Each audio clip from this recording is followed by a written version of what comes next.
फिर से जो प्राइस है इथेरियम का बढ़ने लग चुका है, क्योंकि यहाँ पे इथेरियम हब के यहाँ पे को-फाउंडर हैं जिन्होंने कहा है कि इथेरियम लंदन हार्ड फोर्क की जो पॉसिबल गो लाइव डेट है वो है 4th ऑफ अगस्त, पर इससे ये 1-2 हफ्ते डिले भी हो सकता है, बट अगस्त में पूरे चांसेस हैं यहाँ पे इथेरियम लंदन हार्ड फोर्क को गो लाइव होने में।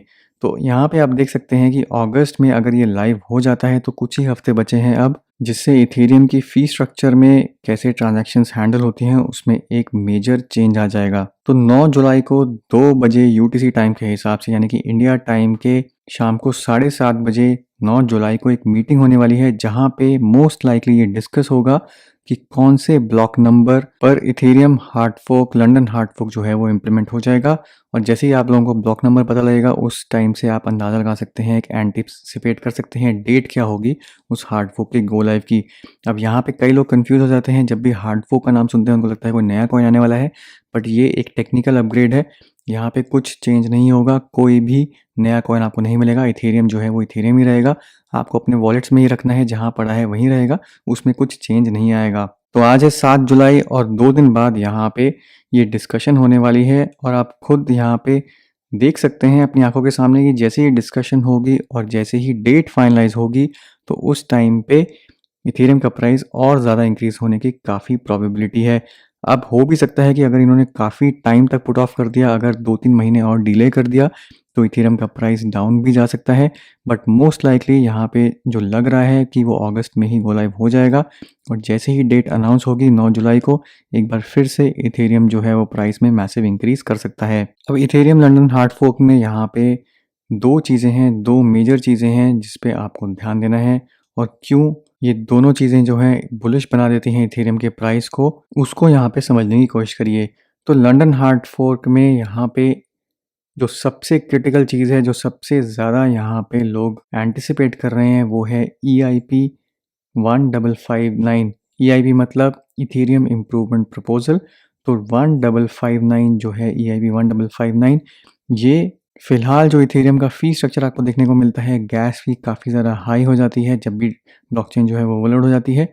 इस चीज़ को यहाँ पे काउंटर करने के लिए ये प्रपोजल लाया गया है, और उम्मीद यही है कि जैसे ये प्रपोजल लागू होगा इथेरियम की गैस फी जो है वो काफ़ी मिनिमल रह जाएगी। तो अभी इथेरियम ब्लॉकचेन पे जब भी आपको कोई ट्रांजैक्शन भेजनी होती है, माइन करनी होती है, तो वहाँ पे आपको फ़ी की ऑप्शन दी जाती है कि आप खुद सेट कर सकते हैं, और जितनी ज़्यादा हाई फ़ी सेट करते हैं उतनी ही ज़्यादा जल्दी आपकी ट्रांजैक्शन प्रोसेस होती है। तो इसके कारण क्या है कि जिन लोगों के पास ज़्यादा इथेरियम है या फिर ICO IDO में पार्टिसिपेट कर रहे हैं और जहाँ पे उनको अपनी ट्रांजैक्शन फ्रंट में रखनी है, तो वो ज़्यादा इथेरियम पे करके बेसिकली क्यों जंप कर जाते हैं, फ्रंट में आ जाते हैं, और उसके कारण क्या होता है कि और ज़्यादा गैस फी प्राइसेस इंक्रीज हो जाते हैं। इसलिए आपने देखा होगा कि जब भी कोई मैसिव बड़ा इवेंट होता है इथेरियम ब्लॉकचेन पर, तो उस टाइम पे पर्टिकुलरली इथेरियम गैस फी काफ़ी ज़्यादा हाई हो जाती है, तो नॉर्मल ट्रांजैक्शंस आप वहाँ पे एग्जीक्यूट नहीं कर पाते। तो EIP 1559 जो है इसी चीज़ को काउंटर करने वाली है, और इससे क्या होगा कि यहाँ पे एक बेस नेटवर्क फ़ी जो है वो सेट कर दी जाएगी। तो डिपेंडिंग ऑन कैसी डिमांड है ब्लॉकचेन की, उसके हिसाब से एक बेस फ़ी को सेट कर दिया जाएगा। हर एक ब्लॉक की एक अलग से बेस फ़ी क्रिएट करी जाएगी। अब उसके ऊपर आपको कोई टिप देनी है कि नहीं अपनी ट्रांजैक्शन को जल्दी एग्जीक्यूट कराने के लिए, वो आपके ऊपर है, बट यहाँ पे हर एक के लिए एक स्टैंडर्ड फ़ी यहाँ पे चार्ज करी जाएगी जो होगी बेस फ़ी, और वो जो बेस फ़ी है उसको बर्न कर दिया जाएगा। और ये जो है यही बन जाता है सबसे क्रूशियल पार्ट, क्योंकि अब यहाँ से आप देख सकते हैं कि इथेरियम की बर्निंग स्टार्ट हो जाएगी। तो इथेरियम एक तरीके से डिफ्लेशनरी मॉडल में चला जाएगा। डिपेंडिंग ऑन कितनी ज़्यादा ब्लॉकचेन यूज़ होगी उतनी ज़्यादा यहाँ पे फ़ी भी यूज़ होगी, और वही इथेरियम बर्न अगर होता रहेगा तो हाईली लाइकली है कि इथेरियम जो है वो डिफ्लेशनरी मोड में स्विच ओवर कर जाए। और डिफ्लेशनरी मोड में स्विच ओवर करने का मतलब ये है कि इथेरियम की जो कॉइन सप्लाई है वो क्योंकि धीरे धीरे रिड्यूस होगी, तो बाय प्रेशर बढ़ेगा और सेल प्रेशर जो है वो कम होगा।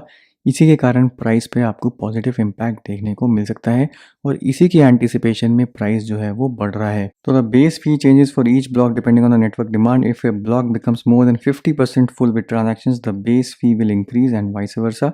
This mechanism attempts to keep a half-full equilibrium level for the majority of the blocks. अब बेस फी जो है वो तो स्टैंडर्ड रहेगी हर एक ट्रांजैक्शन के लिए। अगर आपको अपनी ट्रांजैक्शन थोड़ी सी फास्ट करनी है तो आप टिप दे सकते हैं माइनर्स को, क्योंकि ब्लॉक स्पेस काफ़ी है, ट्रांजैक्शन कैपेसिटी बहुत है, तो टिप जो है वो मोस्ट लाइकली बहुत कम होगी।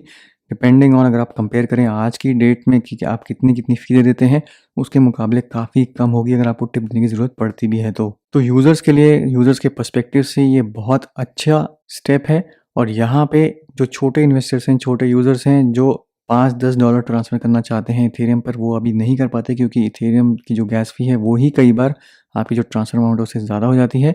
साथ ही साथ अगर आप कम गैस फ़ी कर देते हैं तो आपकी जो ट्रांज़ैक्शन है वो घंटों के लिए या दिनों के लिए यहाँ पे रुक जाती है। तो वो सब चीज़ों से यहाँ पे आप बच पाएँगे और एक नॉर्मल यूज़र आराम से इथेरियम पे ट्रांज़ैक्ट कर पाएगा। तो ये सबसे बड़ा बेनिफिट है इस प्रपोज़ल का और साथ ही साथ जो बर्न होंगे इथेरियम फ़ी में जो जाएँगे, उससे इथेरियम के ऊपर सेल प्रेशर जो है वो कम होगा और प्राइस पे पॉजिटिव इम्पैक्ट देखने को मिलेगा। अब जो दूसरी चीज़ है वो है EIP 3238 और ये बेसिकली डिफ़िकल्टी बॉम्ब की एडजस्टमेंट करी जा रही है। डिफ़िकल्टी बॉम्ब को यहाँ पे और डिले कर दिया जा रहा है जो कि इम्प्लीमेंट हो जाना था कुछ महीनों में, तो इसको डिले कर दिया जाएगा। इससे क्या होगा कि माइनर्स इथेरियम 2.0 पे आसानी से यहाँ पे माइग्रेट कर पाएंगे। तो डिफ़िकल्टी टाइम बॉम्ब जो है वो बेसिकली इथेरियम की जो माइनिंग है उसको डिफ़िकल्ट बनाने का एक प्रपोज़ल है, बट यहाँ पे क्योंकि इसको डिले कर दिया जाएगा तो अब आसानी से जो माइनर्स हैं वो ट्रांजिशन कर पाएंगे इथेरियम 1.0 से 2.0 तक। अब इथेरियम 2.0 का जो एंटिसिपेटेड लॉन्च है वो है 2022 यानी कि अगले साल, जहाँ पे इथेरियम जो है वो पूरा प्रूफ ऑफ वर्क से प्रूफ ऑफ स्टेक में ट्रांजिशन हो जाएगा।